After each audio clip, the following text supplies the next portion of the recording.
一日乡亲爱四界游览、四界佚佗、四界去翕相，即马甲咱介绍一个新的景点。五车顶料理里长邀请彩绘老师，将公园边的壁刀用立体画工画真侪海洋生物甲特色风景，有高美湿地灯塔，有百货商场、摩天轮等等的景点，未曾完工，已经有真侪人准备要去翕相啊。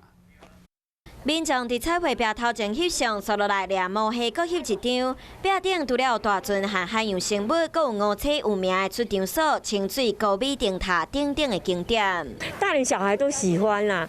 他画的都是离不开我们的主题，我们的顶寮，还有我们这台中港的那一些特色。画图人拢甲咱有设定一个所在咱翕吼，啊，甲咱的伊的特色拢甲翕出来。 民众阁会当到文化故事馆欣赏3D 的画作，透过彩绘老师的手，嘛，互建筑有新的生命。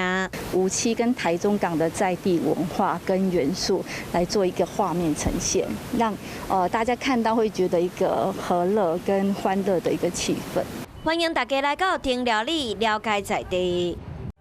我是吴一璇，想要收看最新第一手的讯息，赶快加入华视新闻 YouTube 频道，按赞，开启小铃铛，最专业的主播群说新闻给你听。